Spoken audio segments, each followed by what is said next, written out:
इस दुनिया में कोई ऐसा व्यक्ति नहीं है जिसके पास परेशानी ना हो, लेकिन इंसान इन्हीं परेशानियों को दूर करने के लिए तरह तरह के हथकंडे भी अपना लेता है। जब वह कामयाब नहीं होता है तो इसी बीच एक जल्दबाजी में गलत फैसला ले लेता है, जिसकी वजह से उसका घर और परिवार पूरी तरह से तहस महस भी हो जाता है। आज की घटना में सेम ऐसा ही कुछ हो गया, जिस वजह से न सिर्फ एक व्यक्ति हमेशा के लिए इस दुनिया को छोड़ के चला जाता है, बल्कि कई लोग जेल के सलाखों के पीछे भी पहुंच जाते हैं। आज की घटना में क्या था, आज की घटना में क्या हुआ, आज की घटना की आप पूरी सच्चाई जानने के लिए इस वीडियो को आप लास्ट तक ज़रूर देखिएगा। नमस्कार दोस्तों, मैं प्रदीप कुमार आपको इस टेढ़ी बात चैनल पे मैं स्वागत करता हूं। दोस्तों आज की यह जो सच्ची घटना है, यह घटना है उत्तर प्रदेश, और उत्तर प्रदेश का ज़िला पड़ता है मेरठ ज़िला, और उसी के पास नवचंदी थाना पड़ता है, और उसी का सूरजकुंड एक जाना माना छोटा सा शहर पड़ता है। तभी मैं बात कर रहा हूँ 20 फरवरी 2017 का दिन होता है। तो सूरजकुंड के ही पास कुछ दूर पर एक जो होता है शराब का मैखाना होता है। उसी मैखाने में शाम के लगभग 7:30 बजे के आसपास जो होता है काफ़ी लोगों का जमावड़ा लगा होता है।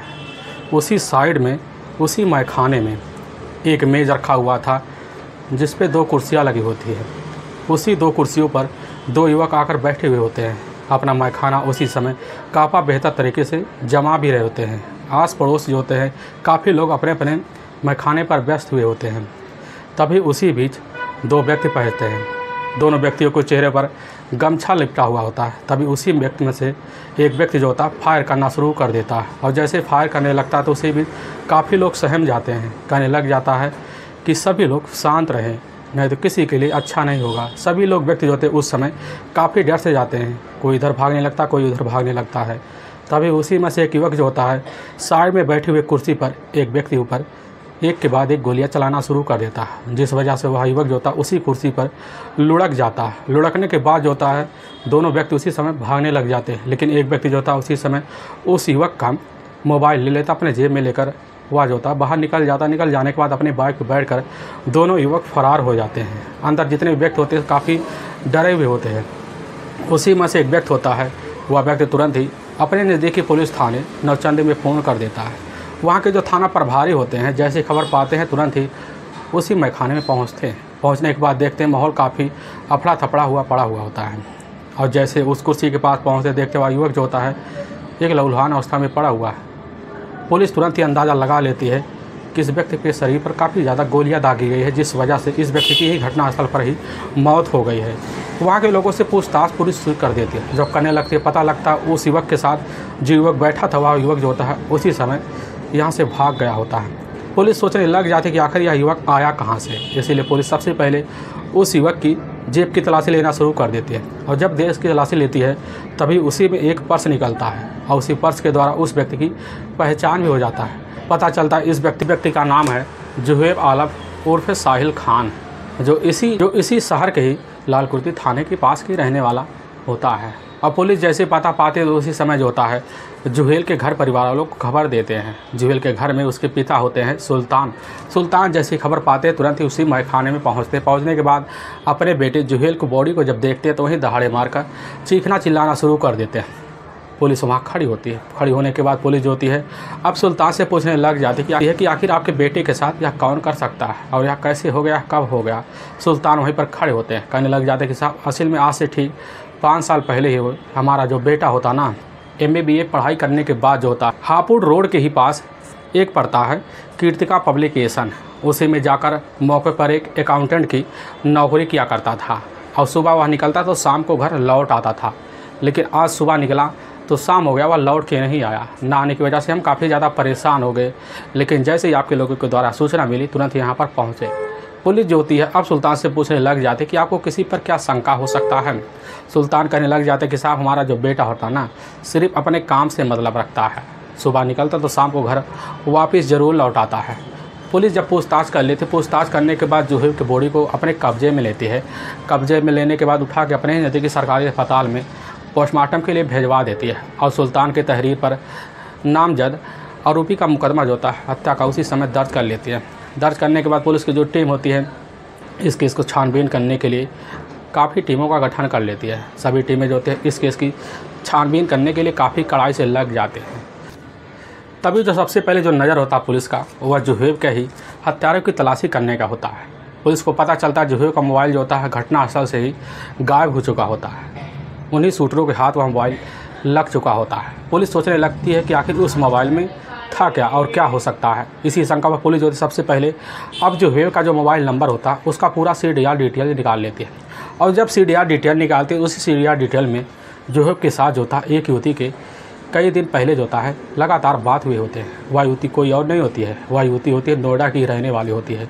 पुलिस जैसे उस युवती के बारे में जानती है तो उसके बारे में और गहराई से जांच पड़ताल करना शुरू कर देती है। पता चलता है वह युवती जो होती है उस जुहेब के साथ जो होता है आज से कई साल पहले जो होता है प्रेम प्रसंग चल रहा होता है। लेकिन वह युवती जो होती है जुहेब के ही अन्य बिरादरी की होती है, इसलिए जुहेब के साथ जो होता है उस युवती के घर परिवार वाले जो होते हैं उसके रिश्ता करने से इनकार भी कर जाते हैं, जिसकी वजह से जुहेब उस युवती के साथ बार बार रिश्ते की जिद करता है, जिसकी वजह से युवती के घर वाले जुहेब के साथ जो होता है काफ़ी झगड़े तकरार कर देते हैं। लेकिन जैसे पुलिस को इतना सी भनक लगती है कि हो सकता है उस युवती की वजह से युवती के घर वाले ने ही कुछ फैसला ले लिया हो और जुहेब की उन्होंने मिलकर हत्या करवा दी हो। पुलिस जो होती है उस युवती के घर के बारे में पूरी जांच पड़ताल करती है और जैसे पता लगता है पुलिस जो होती है उस युवती के घर नोएडा पहुंच जाती है। पहुंचने के बाद उसके घर परिवार से पूछने लग जाते हैं। उसके घर परिवार तुरंत कह देते हैं कि साहब असल में जुहेब से ना हमारे घर के बीच झगड़े तकरार चल रहे हैं और कई बार जो होते हैं उसकी हमने पिटाई भी कर दी है। लेकिन इसके बाद जो होते हैं उस युवती के घर वाले आगे कुछ बताते नहीं हैं, जिसकी वजह से पुलिस काफ़ी सहम जाती है। सहम से जाने के बाद पुलिस सोच लेती है कि हो सकता है युवती के घर वाले जो कह रहे हैं ना जुहेब के बारे में पूरी तरह से सच्चाई है। इसीलिए बिना पुलिस कुछ अपने हाथ जुटाए वहाँ से खाली हाथ लौट आते हैं। लौट आने के बाद पुलिस की जो टीम होती है उसी समय यह पता करना चाहती है कि आखिर जुहेब जहाँ पर काम करता था उसका मालिक अमित अग्रवाल होता है।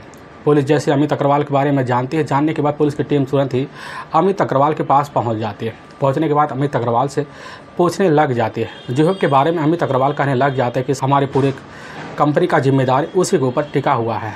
और वह जो था सुबह तो आया था लेकिन शाम को यहाँ से लगभग 5-6 बजे के बीच निकल गया होता है और इसके बारे में हमें कुछ नहीं पता है। पुलिस जो थी अमित अग्रवाल से पूछताछ करने के बाद अपने थाने लौट आती है। अभी पुलिस सोचने लग जाती है आखिर जुहेब के साथ ऐसा कौन कर सकता है कि बेधड़क उसी मैखाने में उसकी जो होती है हत्या करके चला जाए। पुलिस सोचने लग जाती है आखिर जुहेब के साथ जो बैठा हुआ जो व्यक्ति है वह कौन हो सकता है। उसके अंदर कुछ ना कुछ जुहेब के बारे में सच्चाई ज़रूर छुपी होगी। हो सकता है जुहेब की हत्या में उसका कुछ ना कुछ हाथ है। इसीलिए पुलिस जो होती है सबसे पहले अब जाती है CCTV फुटेज जो होता है उसी मैखाने का देखना शुरू कर देती है और जब देखने लगती है CCTV फुटेज में उस व्यक्ति का चेहरा दिख जाता है। पता चलता वह व्यक्ति कोई और नहीं होता है, वह व्यक्ति होता है जुहेब के ही उसी पब्लिकेशन हाउस में काम करने वाला एक बतौर ड्राइवर होता है, असब उर्फ पिंटू होता है। और जैसे पुलिस जो होती है उस ड्राइवर असब के बारे में जानकारी पाती है। जानकारी पाने के बाद पुलिस होती है पूरा का पूरा जो शंका होता है जाकर अग्रवाल परिवार के ऊपर टेक जाता है। इसीलिए पुलिस अब जो होती है बिना पूछे ताछे अग्रवाल के परिवार के ऊपर हाथ डालना नहीं चाहती थी। इसीलिए पुलिस जो होती है अग्रवाल परिवार के बारे में पुलिस सच्चाई जानना शुरू कर देती है। और तभी पुलिस को कुछ खबरों के द्वारा पता चल जाता है अग्रवाल की एक पत्नी अपनी है नेहा, जिसका काल्पनिक नाम है। नेहा का जो होता है जुहेब के साथ जो होता है प्रेम संबंध चल रहा। और जैसे पुलिस की इतनी भनक लगती है पुलिस को पूरा विश्वास हो जाता है कि हो ना हो इसमें अमित अग्रवाल का कुछ ना कुछ हाथ जरूर होगा। इसीलिए पुलिस अब सबसे पहले अमित अग्रवाल घर वालों का पूरा मोबाइल नंबर और CDR डिटेल और साथ में लोकेशन निकलवा लेती है। और जब लोकेशन निकलवा लेती है तो उसी में काफ़ी चौंकाने वाला खुलासा भी हो जाता है। लेकिन पुलिस की जो टीम होती है उसी समय अब जुहेब का मोबाइल नंबर जो होता है पूरी तरह से जांच पड़ताल करना शुरू कर देती है। और जब जांच पड़ताल करने लगती है पता चलता है जुहेब के मोबाइल नंबर में 3 सिम लगे हुए थे। और जब तीनों सिम का कॉल डिटेल निकाल के रखती है सबके सामने पता चलता है तीनों सिम से लगभग जुहेब का कई महिलाओं से प्रेम संबंध चल रहा होते हैं। और जब पुलिस इतनी जान पाती पता लगता है जुहेब तो एक सातिर जो होता है रंग मिजाज का आदमी भी होता है। पुलिस जब इतनी जांच पड़ताल पाने के बाद पुलिस जैसे ही अग्रवाल के घर परिवार वालों का मोबाइल नंबर का पूरा CDR डिटेल और लोकेशन निकलवा लेती है पता चलता है अमित जायसवाल का एक अपना बेटा होता है मयंक जायसवाल है। मयंक जायसवाल का उस समय उस घटनास्थल के दिन जो था मौके पर कुछ वक्त बाद उसका मोबाइल स्विच ऑफ हो गया था। पुलिस जैसे इतना पता पाती उसी समय जाकर अब अमित जायसवाल के बेटे जो होता है मयंक अग्रवाल पर जाकर पूरा शक टिक जाता है। टिकने की वजह से पुलिस मयंक अग्रवाल का मोबाइल नंबर का CDR डिटेल निकलवा लेती है। और जब CDR डिटेल निकलवा लेती है तो उसी नंबर में जो होता है बिट्टू का मोबाइल नंबर दिखाई देता है। पुलिस को दिखाई देने के बाद पुलिस अब पूरा शंका होता जाकर उसी समय मैखाने में बैठा हुआ जुहेब के साथ असब का मोबाइल नंबर दिखाता है। दिखाने के बाद पुलिस बिना देरी के सबसे पहले असब के मोबाइल नंबर पर कॉल कर देती है। और जब कॉल करके पता लगता है असफ का जो मोबाइल नंबर होता है वह स्विच ऑफ बता देता है। इसीलिए पुलिस का जो शंका होता है पूरी तरह जो होता है जाकर अब असफ के ऊपर टिक जाता है। असफ की पुलिस जो होती है काफ़ी तलाशी करती है, काफ़ी खबरी लगा देती है। लगाने के बाद पुलिस जो होती है इस केस को जांच पड़ताल के लिए जुट जाती है। लगभग जांच पड़ताल करते करते लगभग 4 दिन का वक्त बीत जाता है। तभी 25 फरवरी 2017 का दिन होता है। कुछ खबरियों के द्वारा पता चलता है कि असफ जो होता अपने इलाके में एक झोपड़ी है उसी में छुपा हुआ है। अब पुलिस जो होती है जैसे इतना सुराग पाने के बाद पुलिस एक जाल बिछाती है। जाल बिछाने के बाद उसी झोपड़ी को घेर लेती है। असफ को वहीं से गिरफ्तार करके थाने ले आती है। और जब असफ के सामने वही CDR डिटेल और साथ में मोबाइल का लोकेशन जब निकाल के दिखाती तो असफ जो होता पुलिस के सामने पूरी तरह से टूट जाता है। टूट जाने के बाद अमित जायसवाल की जो पत्नी होती है नेहा का नाम ले लेता है। और जैसे पुलिस के सामने नेहा का नाम लेता पुलिस बिना देर के होता है अब नेहा को जाकर कस्टडी में लेती है। कुछ पूछताछ करती है। पूछताछ करने के बाद नेहा जो होती है जुहेब के और अपने प्रेम प्रसंग के बारे में पुलिस को सारी बात बता देती। कहने लग जाती कि साहब इसमें हमारा जुहेब के मारने में कोई हाथ नहीं है। पुलिस जो थी वहाँ तुरंत ही नेहा को छोड़ देती। नेहा को छोड़ने के बाद पुलिस दोबारा आकर असफ से पूछताछ करती है। असफ जो होता पुलिस के सामने एक चौंकाने वाली बात जैसे रखता है पुलिस और चौंक जाती है क्योंकि वह कोई और बात नहीं रखता। वह तुरंत अमित अग्रवाल का जो बेटा होता है मयंक अग्रवाल का नाम ले लेता है। और जैसे लेता पुलिस पुलिस जो होती बिना देर किए पुलिस की टीम जाती है। मयंक अग्रवाल को अपने कस्टडी में लेने के बाद मयंक अग्रवाल जैसे ही असफ को अपने सामने थाने में देखने के बाद उसके जो होते चेहरे का जो रंग होता है पूरी तरह से उड़ जाते हैं। मयंक अग्रवाल समझ जाता है कि अब हमें पुलिस के सामने बचना काफ़ी नामुमकिन लग रहा है। इसलिए पुलिस के सामने बिना देर किए मयंक अग्रवाल असफ पूरी तरह से जो होते हैं टूट जाते हैं। टूटने के बाद जो होता है जुहेब की हत्या का जो जुल्म है जो कबूल करते हैं, जो कहानी बयां करते हैं, इसे सुनने के बाद पुलिस को तो अपने कानों पर कतई यकीन भी नहीं होता है।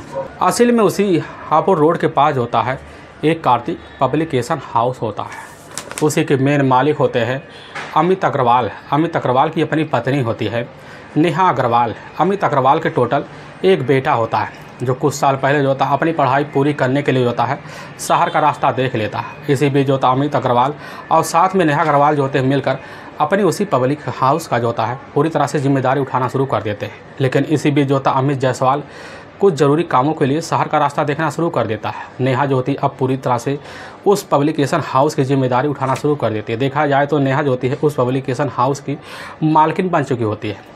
और तभी जो होता है उसी कंपनी में काम करने के लिए जो होता है जुहेब की नौकरी लग जाती है। और जब नौकरी लग जाता है जुहेब जो होता है उसी कंपनी में काम करना शुरू कर देता है। काफ़ी मेहनत से काम करता है जिसकी वजह से अमित जो होते हैं जुहेब के ऊपर काफ़ी ज़्यादा मेहरबान होते हैं। उसको कुछ जिम्मेदारियां और दे देते हैं जिसकी वजह से जुहेब अपनी जिम्मेदारी काफ़ी बेहतर तरीके से निभाना भी शुरू कर देता है। लेकिन ज़्यादा से ज़्यादा जो टाइम होता है जुहेब कंपनी में रहकर बिताना भी शुरू कर देता है।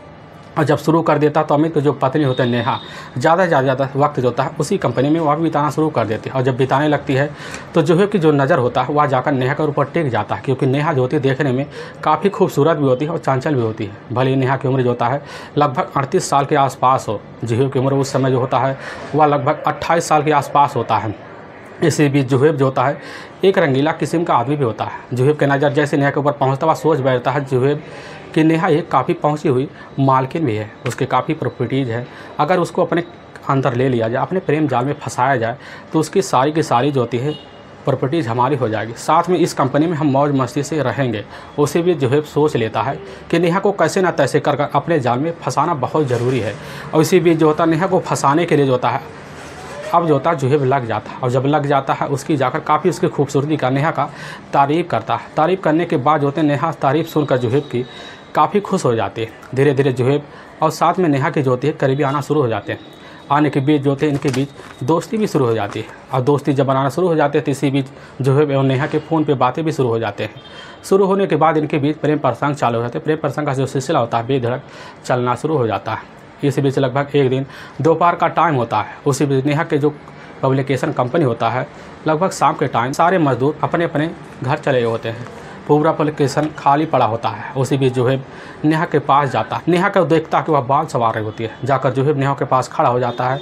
और जैसे जुहेब नेहा के पास खड़ा होता है नेहा तुरंत ही जुहेब को इशारा कर देती है। इशारा करने के बाद जुहेब जो होता है उसी कंपनी में एक बेडरूम होता है। उसी बेडरूम में नेहा जो होती है जुहेब को ले जाती है। ले जाने के बाद उसके साथ वहीं संबंध बना देती है। और संबंध का जो सिलसिला होता है बेधड़क नेहा और जुहेब के बीच आए दिन चलना शुरू हो जाता है। और जब चलने लगता है तो इनके जो प्यार के जो चर्चे होते हैं ना किसी के कानों में पहुंचती है ना कभी किसी को पता भी चलता है। लेकिन इनके चलते चलते यहाँ जो होते प्रेम और यह जो होते हैं संबंध के सिलसिले जो होते हैं बेधड़क चलने लगते हैं। जब चलने लगते लगभग चलते चलते 2 साल का वक्त बीत जाता है, और जब बीत जाता है तो इसी बीच की खबर जाकर कैसे न तैसे अमित अग्रवाल को लग जाता है। जब अमित अग्रवाल अपनी पत्नी के ऊपर शंका जाहिर करना शुरू कर देता है, उसी बीच आकर अपनी पत्नी जो होता है नेहा से पूछ बैठता है। नेहा उसी समय डांट टपार कर अपने पति से कह बैठती है कि ऐसा हमारे बीच कुछ नहीं है, वह तो हमारा जो होता है एक नौकर है, लेकिन हाँ नौकर काफ़ी जिम्मेदारी वाला है, इसीलिए हमने उसकी तनख्वाह जो होता है बार बार बढ़ा दी है।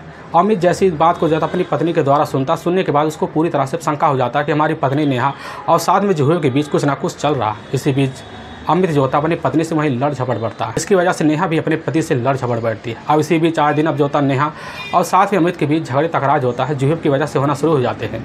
नेहा की वजह से जो होता है फ़ायदा उठाना शुरू कर देता है। नेहा जो होती है उसकी फ़ायदे के चलते जो होता है जुहू की जो नौकरी होती है वह जाकर अब अकाउंटेंट के तौर पर शिफ्ट करवा देती है। अब जैसे जो भी अकाउंटेंट बन बैठता है तो उसी बीच कंपनी की पूरी जिम्मेदारी जो होता है जो भी उठाना शुरू कर देता है। उठाने भी लगता है तो उसी बीच जो होता है अकाउंटेंट के तौर पर चाप चलूसी करना शुरू कर देता है। करने भी लगता है, उसके पास काफ़ी ज़्यादा पैसे आने लगते हैं। और जब आने लगते हैं तो इसी बीच अमित को शंका हो जाता है कि हमारी पत्नी के बीच अब कुछ ना कुछ अफेयर ज़रूर है। इसी बीच आकर अमित जो होता है अपनी पत्नी नेहा से पूछ बैठता, लेकिन नेहा बार बार वही रट्टा लगाकर बैठ जाती कि हमारे बीच ऐसा कुछ नहीं है। तभी अमित सोच बैठता क्यों ना हम जुहू की अपनी कंपनी से निकलवा दें। जैसे अमित जो होता है अपनी पत्नी नेहा से बात करता है, उसी समय उसकी जो पत्नी होती है नेहा अमित के ऊपर भड़ास मारती है, कहने लग जाती है कि अगर तुम जो होता ना जुहू को इस कंपनी से निकलवा दोगे तो हमारी कंपनी तुरंत का तुरंत बैठ जाएगी, क्योंकि जुहू के ऊपर हमारी कंपनी की पूरी जिम्मेदारी टिकी हुई है। सारे मजदूरों का लेख जोखा वही देखता है। अमित जो होता है अपनी पत्नी की बात समझ लेता है, लेकिन अपनी पत्नी की बात समझने के बावजूद जो होता है अपनी पत्नी को जो होता है उस समय रियायत नहीं देता, जिसकी वजह से जुहू का नाम लेकर जो होता है झगड़े टकरा कर वहीं से चला जाता है। लेकिन घटना से मात्र 1 साल पहले जो होता है अमित अग्रवाल का एक अपना बेटा होता है मयंक अग्रवाल, MBA की पढ़ाई करके जाता पूरी तरह से शहर से लौट आता है। जब लौट आता तो कंपनी की जिम्मेदारी उठाना शुरू कर देता है। तभी उसकी कानों में एक चौंकाने वाली बात पहुंच जाती है। वह काफ़ी सनस रह जाता है, क्योंकि उसकी कान में पहुंचने वाला कोई और बात नहीं होता है, उसकी अपनी जो माँ होती है नेहा, और साथ में उसकी कंपनी का अकाउंटेंट होता है। जुहू के बारे में जैसे संबंध के बारे में पता लगता है तो उसी समय मयंक काफ़ी भन्ना आ जाता है, सोचने लग जाता है कि आखिर किसी की वजह से हमारी कंपनी बर्बाद हो रही है। लेकिन जब कंपनी के बारे में काजों के बारे में पूरी जांच पड़ताल मयंक करता है तो पता लग जाता है कि जुहू का हमारी कंपनी का घोटाला करने में काफ़ी ज़्यादा बड़ा हाथ है। इस बारे में चर्चा जाकर अपनी माँ से जो होता है मयंक कर देता है, और नेहा जैसे सुनती उसी समय उसकी बातों को इग्नोर कर जाती, कहने लग जाती है कि जुहू हमारी कंपनी का काफ़ी ईमानदार व्यक्ति है, उसके ऊपर हमें शंका जाहिर नहीं करना चाहिए। फिर मयंक जो होता है अपनी माँ के ऊपर शंका जाहिर कर बैठता है, जिसकी वजह से भन्ना जाता, सोचने लग जाता इस जुहू ने तो हमारी कंपनी को पूरी तरह से बर्बाद करके रखा है। लेकिन इसी बीच जुहू के जो होता है नेहा एक मोटरसाइकिल गिफ्ट कर देती है, और जैसे करती है तो उसी बीच मयंक को पूरी शंका हो जाता है कि हमारी माँ नेहा और साथ में जुहू के बीच अब पूरी तरह से संबंध है। और जैसे पता पाता सोचने लग जाता है किसी दिन हमारी माँ जो होती नेहा और साथ में जुहू दोनों मिलकर हमारी कंपनी को ना पूरी तरह से बर्बाद कर देंगे। वह सोच बैठता है कि इससे पहले बर्बाद अगर हो तो क्यों ना हम जुहू को अपने रास्ते से हटा दें, ताकि जो होता हमारी कंपनी अब पूरी तरह से बेहतर तरह से चल पाए। तभी जो होता मयंक उसके अपने करीबी मौसा होते हैं राजू उर्फ किशन पाल, जो मुजफ्फरनगर के ही एक इलाके के रहने वाले होते हैं। जैसे मयंक जो होता अपने मौसा राजू से मिलता है, जाकर अपनी सारी बात जो होता है राजू के सामने रख देता है, कहने लग जाता है हमारी कंपनी का जो अकाउंटेंट है ना जो है हमारी कंपनी को पूरी तरह से बर्बाद करके रखा, हमें उसको और कैसे ना तैसे रास्ते से हटाना है। और जैसे ही राजू जो होता है अपने उसी बेटे की बात सुनने के बाद कहने लग जाता है कि पूरी तरह से अब जो होता है जुहू को अपने रास्ते से हटाने के लिए तैयार है, लेकिन इसके लिए हमें कुछ ना कुछ सूत्रों का व्यवस्था करना पड़ेगा ताकि हमारे ऊपर किसी का आँच ना आए। राजू जैसे इस बात की जिक्र होता मयंक के सामने कह देता है तो मयंक तुरंत ही कहने लग जाता है कि राजू से ठीक है, हमें जितने भी पैसा देने पड़ेंगे ना हम पूरी तरह से तैयार हैं, तुम 2 सूत्रों का व्यवस्था करो। राजू तुरंत जाता है। मेरठ के इलाके के रहने वाले 2 शातिर अपराधी होते हैं जो राजू को काफ़ी करीबी से जानते हैं, जिनका नाम होता है सारिक और नदीम। सारिक और नदीम से जाकर जो होता है मिल जाता है। मिलने के बाद जो होता है जुहू का फ़ोटो निकाल कर दिखा देता है, कहने लग जाता है कि तुम दोनों को इन्हीं को रास्ते से हटाना है। और जैसे नादिम सुनता है तुरंत ही राजू की बात मान लेता। मानने के बाद राजू जो होता है अपने जेब से निकाल कर 7 लाख रुपया जो होता है दे देता है। अब देने के बाद जो होता है नादिम और शरीफ इस षड्यंत्र को कामयाब करने के लिए लग जाते हैं। तभी 20 फरवरी 2017 का दिन होता है, सुबह का टाइम होता है। उसी बीच राजू जो होता है मयंक अग्रवाल के पास पहुंचता है। पहुंचने के बाद कहने लग जाता है कि इस प्लान को कामयाब करने के लिए ना हमें जुहू का एक करीबी दोस्त है जो तुम्हारे ही कंपनी का एक ड्राइवर है असब, जो जुहैब का काफ़ी करीबी दोस्त है। जुहैब जो था असद के ऊपर काफ़ी विश्वास करता है। एक बार उसको अपने जो है कैसे ना तैसे कर अपने जाल में मिला लो। और मैक जैसे ही राजू के द्वारा इस बात को सुनता है, सुनने के बाद जाकर आसाब से मिल लेता है। मिलने के बाद जो था उसको कुछ पैसे की लालच दे देता है, जिसकी वजह से आसाब जो था अपने दोस्त जुहैब को अपने रास्ते से हटाने के लिए जो था पूरी तरह से तैयार हो जाता है। तभी जो होता है शाम का वही टाइम हो जाता है। उसी बीच असब जो होता है जुहैब के पास फ़ोन कर देता है, कहने लग जाता है कि दोस्त आज हमारी तरफ से शाम को शराब की पार्टी है। और जैसे जुहैब जो होता है असब के द्वारा इस बात को सुनता है, तुरंत ही पूछने लग जाता है कि दोस्त आज हमें आना कहाँ है। असब जो होता है फ़ोन के द्वारा जुहैब से कहने लग जाता है कि आज तुम्हें शाम को लगभग 6:30 बजे के आसपास जो होता ना सूरज कुंड के ही जो मैं खाने पड़ा ना, उसी मैं खाने के शराब ठेके में आना है। और जैसे जुहैब इस बात को सुनने के बाद जो होता है 6 बजे के आसपास जो होता है अपनी कंपनी से छुट्टी लेकर जो होता है उसी मैं खाने में पहुंच जाता है। तभी पहले से देखता है उसका जो अपना दोस्त होता है असब वहीं बाइक लेकर खड़ा होता है। असब जाता है जुहैब से मिल जाता है। मिलने के बाद उसी मैं खाने में जाकर एक टेबल लगाता है, उसी टेबल पर जाकर असब और साथ में जुहैब बैठ जाते हैं। बैठने के बाद असब जो था कुछ मिनट बैठता, बैठने के बाद उठ जाता है। उठने के बाद जाता है बाहर, तो राजू के पास फ़ोन कर देता, कहने लग जाता है कि हम दोनों यहाँ बैठ चुके हैं, आप अपना काम कर दीजिए। और जैसे राजू सुनता है तो उसी समय तुरंत ही दोनों शूटरों को हायर कर देता है। दोनों शूटर जो होते हैं शरीक और नदीम उसी समय मैं खाने में पहुंच जाते हैं। पहुंचने के बाद बाहर जाते हैं, देखते हैं काफ़ी ज़्यादा अंदर भीड़ लगा हुआ है। तुरंत ही अंदर दाखिल हो जाते हैं। नदीम और सारिक दोनों मिलकर जो होता है उसी समय खड़े हो जाते हैं। खड़े होने के बाद सारिक जो होता है अपने हाथ से कई बार पहले फायरिंग करता है, लोगों को धमका देता है। धमकाने के बाद जो होता है तुरंत जुहैब के पास खड़ा हो जाता है। बिना पूछे ताछे जो होता है जुहैब के ऊपर नदीम धड़ाधड़ एक के बाद एक गोलियां चलाना शुरू कर देता है, जिसकी वजह से वहीं कटे हुए पेड़ की तरह जुहैब ज़मीन पर गिर जाता है। गिरने के बाद जो होता है नदीम जुहैब का मोबाइल लेकर वहीं तुरंत ही फरार हो जाता है। लेकिन वाकई में दोस्तों पुलिस के सामने यह सच्चाई जो होता ना, जैसे ही मयंक अग्रवाल और साथ में असब के द्वारा निकल कर आती है तो पुलिस की टीम जो है बिना देर किए सबसे पहले मयंक अग्रवाल की जो अपने मौसा होते हैं राजू और साथ में दोनों जो शूटर होते हैं नदीम और आरिफ, तीनों को कस्टडी में लेने के लिए पुलिस चली जाती है। जाने के बाद पुलिस की टीम जो होती है तीनों को कस्टडी में लेती है। कस्टडी में लेने के बाद पुलिस की जो टीम होती है इन पाँचों को ले जाकर वहाँ के कोर्ट में पेश कर देती है। कोर्ट में पेश करने के बाद इन पाँचों पर काफ़ी गंभीर धारा मुकदमा दर्ज करके ले जाकर हमेशा के लिए जेल के सलाखों के पीछे भी डाल देती है। दोस्तों हमें इस घटना का सुनाने का उद्देश्य किसी को परेशान करना नहीं है और ना ही किसी के दिल को ठेस पहुंचाना है, बल्कि आपको यह बताना है कि आप जहां भी रहें आप सावधान और सतर्क जरूर रहें। दोस्तों अगर आपको यह वीडियो पसंद आ रहा है तो इस वीडियो को आप ज़्यादा से ज़्यादा शेयर और सब्सक्राइब जरूर करें, जिससे हम आपके बहुत आभारी रहेंगे। फिर मिलेंगे नेक्स्ट वीडियो लेकर, तब तक के लिए जय हिंद और जय भारत।